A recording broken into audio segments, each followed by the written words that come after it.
अस्सलाम वालेकुम pigeon corner channel खुश आमदीद। है जनाब बड़ी देर का कबूतर उत्तों समानों निकलिया। है देखो सब्ज रंग लगा बगल च, बड़ा अच्छा कबूतर उत्तों निकलिया गोल। तो छत ते मैं कबूतर दाना पाउन दिया सीगा। है देखो मैं क्या लगता अपनी छत का ही गिज्जा लगता भी इदा ही है जिदा मेरा कोई गिज्जा। माशाल्लाह जी माशाल्लाह। आया लगा बहन लो।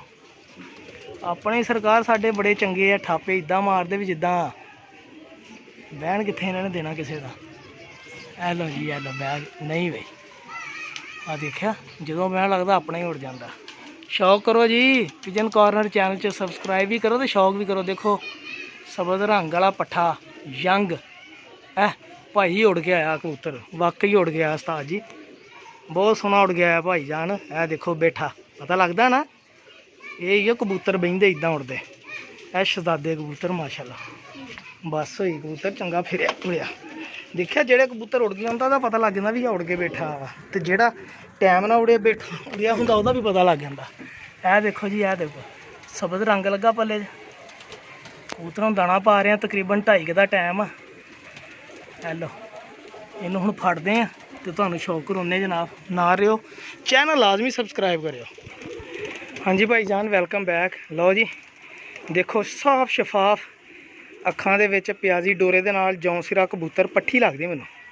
पहला धागा लैस किया वा तो उड़ के आई है जी। हाँ जी 2:30 बजे बैठी है तो उड़ के आई। देखो पंजे किड्डे गहरे, देखो गहरे पंजे। तो यह देखो वगी है बिठा मारियां हजे ताजियां मारनियां शुरू कीतियां, सुबह दियां नहीं मारन दी हुणी किते वगी है।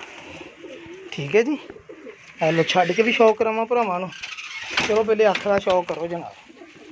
चैनल लाजमी यार सबसक्राइब करो, दोस्तों में गया करो। चैनल सबसक्राइब करने का बहुत ज़्यादा फायदा वा। बहुत सारे दोस्तों को कबूतर वापस मिले है। देखो अख जरा ए कबूतर उड़ते होंगे जेठ च भी, इल्लां बहुत छिगड़े बहुत पैंदे इस मौसम च, इसलिए कबूतर किते बाहर है ना गेट डिग पैंदा वा। ए पैरट कलर लगा जी बगल च, ते ए पट्ठी जी है। ए देखो माशाल्लाह ए पट्ठी है जी यंग जी पट्ठी आ, लग भी जाएगी जो किसी की गई अख के उत्ते पारा आया वा। लो जी शौक करो। है जी हूँ 2:30 बजे फड़ी है पट्ठी माशाल्लाह अच्छी पट्ठी आ, उड़ के आई है चिट्टी साफ शफाफ अख दे विच। असले जो जोर लाया होंगे कबूतर ने उदों अख होर होंदी है, जो कबूतर उड़ के आता वा तो उदों अख होर होंदी है। यह देखो शोल्डर ते भी माड़ा जिहा रंग लगा वा। यह जौंसरी पट्ठी है जी, पहला धागा लैस किया वा। चैनल सबसक्राइब करो, बहुत शुक्रिया दोस्तों का।